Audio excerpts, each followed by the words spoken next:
I'm Brian Hink, and this is a strategy video on the game Forbidden Desert by Matt Leacock. Mr. Leacock has done it once again, just like his previous titles, Forbidden Island and Pandemic. Forbidden Desert is an incredibly challenging game where each player needs to work together, and they need to use their variable player power effectively if they want to have any chance to win the game. So the agenda for this video will be just to cover high-level strategies, so how I recommend you approach the game, and then I will follow it up with risk mitigation for each of the ways that you can lose the game. And that's it. And as always with these videos, you can go to my blog, theforbiddenlimb.com, and there you will find a text version of this where I will go into some more detail. I'm going to divide up the high-level strategies into 3 parts: the early game, middle game, and end game. And each of these parts will be divided by the excavation of one of the 2 wells. So there are 3 water tiles out there. 2 of them have wells underneath it. So when you excavate the first well, that's going to be the transition from the early game to the middle game. When you excavate the second well, it's going to be the transition from the middle game to the end game.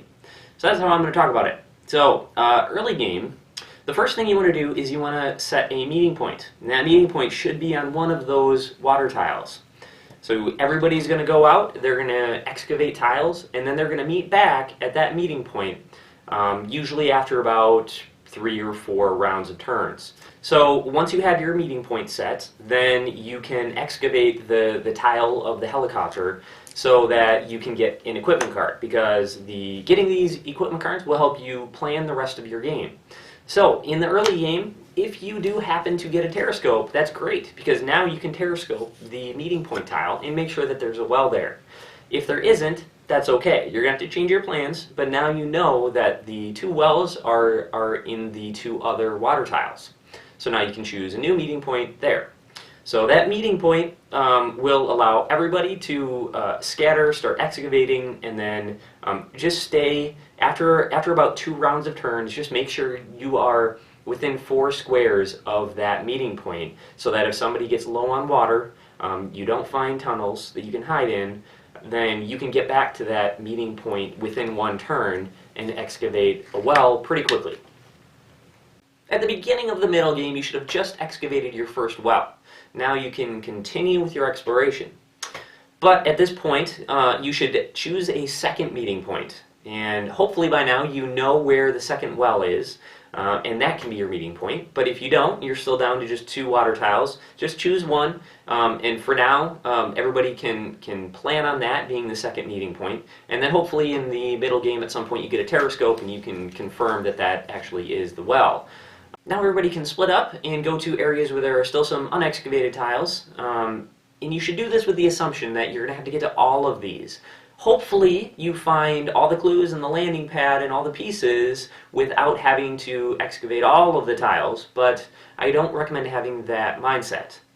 So again, stay within, well, at least after the first couple rounds, stay within 4 squares of that second meeting point, so that if your water begins running low, you can get to that second well and fill up, and that should get you into the end game.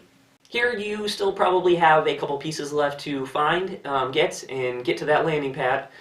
So you want to do that as efficiently as possible, but it's hard to give too much advice for the end game because each game is so different. The most important thing, though, is at the beginning of every single player's turn, look at the 3 ways that you can lose. Look how much sand you have left, look how many Sun Beats Down cards you have left in the deck before it gets shuffled, and then the same with the Storm Picks Up cards. See if you are at risk for losing in any of those ways, and if you are, then just try to reduce that risk as much as possible. That's about all I have for high-level strategies. So next I'm going to talk about each of those ways to lose, and then talk about some ways to help avoid it. As I just mentioned, there are 3 ways to lose this game, and understanding each of these as well as you possibly can is the key to winning. And the best piece of advice that I can give you in general for Forbidden Desert is that just take a look at how you're losing. When you start losing because of sand, then figure out how to not lose because of sand, and you'll start losing in one of the other 2 ways. But then once you have sand locked down, then you can maybe move on to water. And when you can stop losing because of water, Then you might start losing to sand again, but you can worry about that later. Just focus on one at a time. Figure out how to not lose in that way. Move on to the next one, and then move on to the next one. If you keep repeating that process, then eventually you'll be able to balance each of the 3 ways to lose, and you will see that that is the best way to improve your winning percentage in general in this game. So, with that said, now I'm going to cover each of the 3 ways to lose in detail, with the first one being because of thirst. And this is the most frustrating way to lose the game, because sometimes you can play perfectly and you will still lose because of thirst. Those Sun Beats Down cards, they could be the first 4 cards in the deck, and then you're going to lose on turn 2 if you have somebody with 3 water in their canteen. So that's frustrating. When you play perfectly and there's just nothing you can do, you just got unlucky draws and you lose. So that happens, and you have to take some risks with water. But there are ways to mitigate risks also with water, and the key there is really just using those tunnels. So there are 3 tunnel tiles. They will protect you from those Sun Beats Down cards. So if you can excavate those tunnels early, then you can have 1 or 2 people use the tunnel as kind of a starting point where they go out, they excavate something, and then they get back to that tunnel.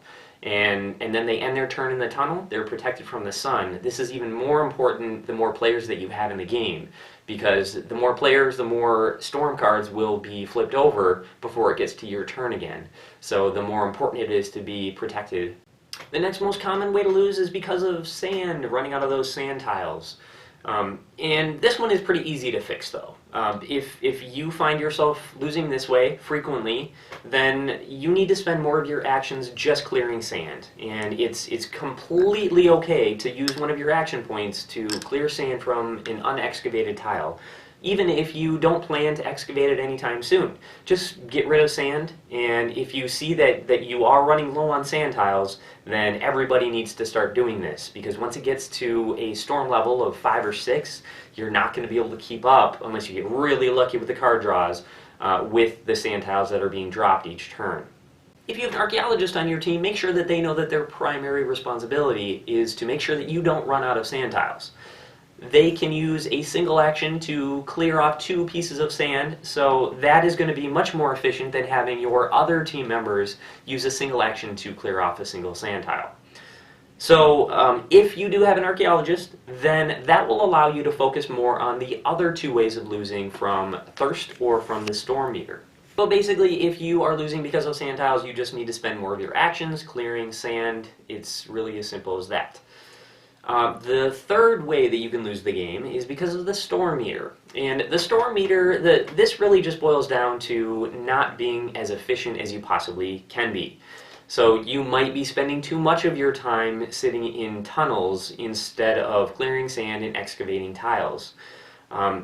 If you have a meteorologist on your team, they can help with this one so that you can focus on the other 2 ways to lose. But this will improve really just over time. So the more you play this game, the more efficient you're going to be, the more you'll be able to get done with fewer actions. So I would worry about the other 2 ways to lose first and worry about this one last. That is the end of this video. Thank you for watching, and good luck in your next game of Forbidden Desert. Every time you sit down to play this game, you have a monumental challenge in front of you, and if you're able to achieve victory, then you will have earned it. So if you have any tips for anyone else who might be playing this game, please put them in the comment section below. Also a reminder that you can go to my blog, theforbiddenlimb.com, for a text version of this analysis. And anywhere, let me know, Twitter, comments, YouTube, wherever, let me know if you've got a game that you want me to do, and I will add it to my list. Also, please click subscribe if you want to see more of these videos, because I do them all the time.